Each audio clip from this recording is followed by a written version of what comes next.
Норазхан, Қазақстан Республикасы Суретшілер одағының мүшесі, ерен еңбегі үшін мемлекеттік медалімен марапатталған. Еркін аға, қайырлы таң. Студияға қош келдіңіз. Қайырлы таң. Таңғы көңіл күй қалай?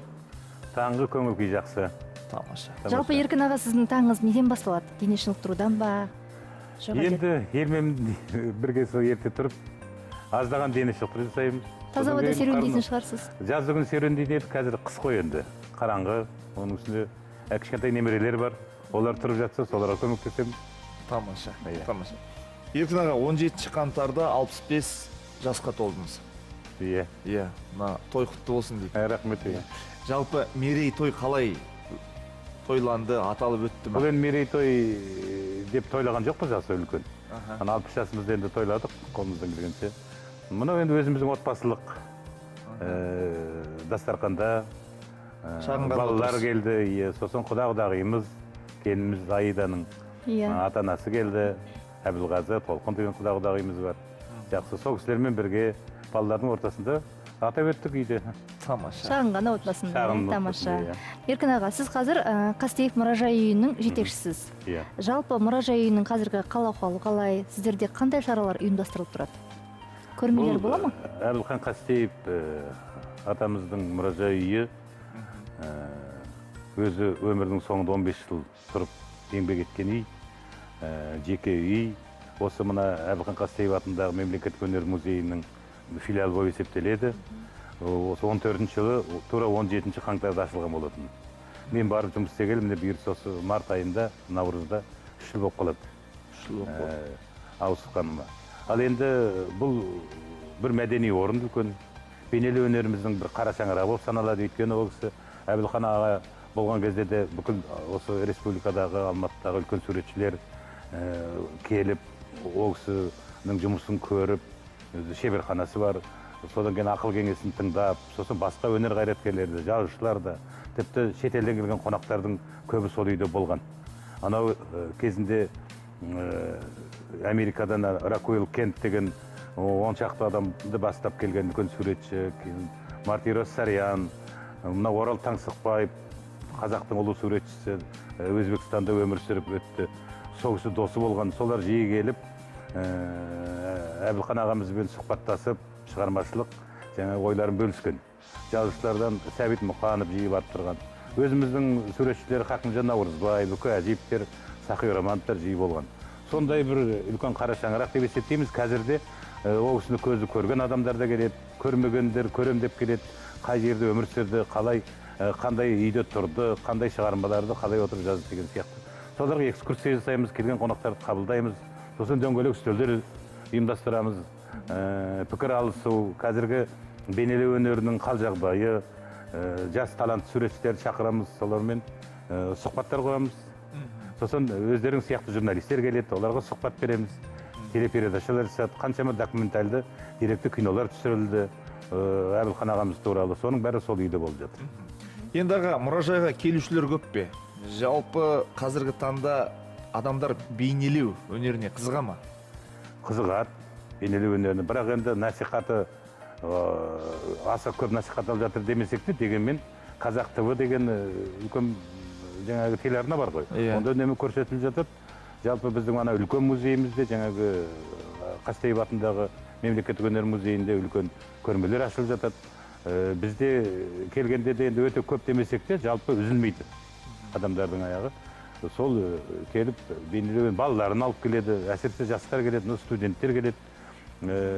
Таңсықбаев атындағы көркемөнер колледждің студенттері, Жүргенов атындағы ұлттық өнер академиясының студенттері келіп, Әбілхан Қастеевтің ұлы суретшіміздің отырған, өмір сүрген жері, қай жерде сурет салды, қандай шығармалары тұр, соны көргісі келіп жатады. Ал енді қазір ана үлкен музейімізде, өнер музейде Айша Ғалымбаев апамыздың 100 жылдық туғанына 100 жылдығына арналған көп көрме ашылды.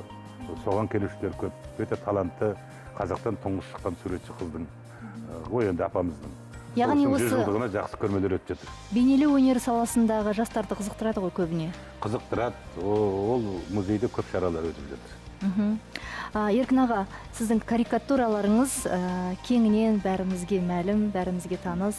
Ал қазіргі уақытта карикатурамен айналысасыз ба, және қандай тақырыптарда? Енді карикатурамен қатты айналысып жатыр деп айта алмаймын, бірақ ойларымды қағазға түсіріп жүрмін. Мен енді газетте, журналда істегенде, ол енді бұл өзімнің әлеуметтік оқиғаларға, оқып өтіп жатқан жаңағы шараларға байланысты ол дереу үн қосатын не ғой, орындар ғой, газет, журнал деген. Сонда ол міндеттің бір жағы, қызмет істегеннен кейін сонда көбірек жасалды. Қазір енді музей енді тарихқа байланысты мына шығарылған тұрған дүниелерге біз өзіңді өзің қамшыламасаң тоқталып қалған жағдай бар, бірақ шарждар, жаңа әзіл суреттер салып жатырмын. Енді аға, сурет салуға сізді жалпы не шабыттандырады? Музаңыз бар ма? Иә, музам дейтін емес. Мынау негізі мен театр суретшілігін оқыған адамын, маманды, бірақ театрда жұмыс істей алған жоқпын. Дегенмен мына өзімнің айтқан біраз жерде айттым. Мына өмірдің өзі театр болып, мен кейіпкерлерімді өмірден таптым. Мына үлкен халыққа белгілі тұлғалар, саясаткерлер боламы, өнер адамдары, ғылым қайраткерлері, жазушылар, солардың бейнелері өзімді қызықтырған, жаңа олардың тұлғалары, жақсы білетін шығармалармен таныс адамдардың әзіл портреттері жасалды көп.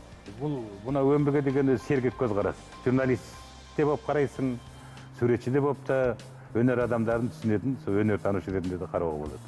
Өзіңіз айтып отырсыз ғой, жаңа көптеген басылымдарда қызмет жасадым деп, газеттерде, ал қазіргі газеттерде, қазіргі басылымдарда осы карикатуралар жалпы сурет аз сияқты. Оның себебі неде? Ол кезде, біз жұмыс істеген кезде, ол газетте сондай бір суретшілік қызмет болатын. Арнайы. Должность дейді ғой, арнайы. Оған енді еңбекақы төлейтін, сол міндетің. Сен, мысалы үшін, музыкалық редактор деген сияқты қызметтер болады ғой. Сол сияқты көркемдеуші редакторлық қызмет. Онда отырғаннан кейін адам жұмысына, жаңағы нан тапқан жеген наныңа дақтау үшін жұмыс жасау керек. Ал енді қазір ондай должностьтар жоқ қой деймін. Сонда сұраныс жоқ па, жоқ әлде? Ол енді бас редакторларға байланысты. Мен өзім бір жай есіме түсіп отыр, мектепте оқып жүрген кезімде, кішкентай кезімде газет журналдарды ақтарған кезде карикатураға бірінші көзім түсетін. Себебі қазіргі балалар қызығатындай мүмкін технология болмаған шығар.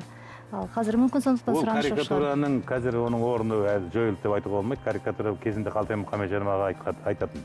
Менің карикатураларым жаңа бірінші бетінде ең бас жағына орналастырады жаңа суреттерді. Сонда мына бір суреті, бір беттік мақаланың жүгін көтеріп тұр деген сияқты. Сонда ол қарайсын, оған аудармашы да, ол қазақ тілінде оқитын адам, оқымайтын адам болса да, суретте ол аудармашы керек жоқ қой, көзбен көріп танисың. Астарлы суреттер ғой. Сондықтан ол есі өте күшті әсер етуге. Сондықтан ол соны пайдалану керек, соны ары қарай дамыту керек, оның бәрі басшыға байланысты. Оған мән беріп, оны талпындырып, қолдап отырмаса, ол тоқтап қалады. Еркін аға, шәкірт тәрбиелей алдыңыз ба? Енді мен шәкірт тәрбиелеу дегенде, мына ұстаздық ету, бір жерге сабақ беру деген ондай менде болған жоқ. Бірақ өзі суретті бастаған, жаңағы карикатура, шаржды бастаған жігіттер келіп, ақыл кеңесін сұраған кездер болды. Осы мына Ғалым Смағұл, Нұржан Тазабеков, сосын мына кейін жас жігіт шықты, осы дипломдық жұмысын осы карикатура шарждан қорғады. Мейрамбек, Қитан деген жігіттер келіп, ақыл кеңесінді алып, өздерінің ұстаз тұтатындарын айтты. Дегенмен ол аса көп деп айта алмаймыз. Рахмет аға, Еркін аға, үлкен құнды мағлұматтар бергеніңіз үшін, алтын уақытыңызды бөліп келгеніңіз үшін сізге үлкен рахмет. Енді жаңа күн бағдарламасының шығармашылық ұжымының атынан және сізді көріп отырған көрермендердің атынан сіздің шығармашылығыңызға табыс тілейміз, отбасыңызға береке, бақыт тілейміз.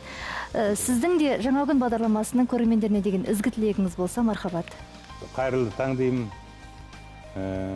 Көрермендерге әр таңдарыңыз арайлап атып, қуанышқа толы болсын. Сәттілік тілеймін жұмыстарыңызға, еңбектеріңізге жеміс, денсаулық, мықты денсаулық және семьялық бақыт тілеймін барлықтарыңызға.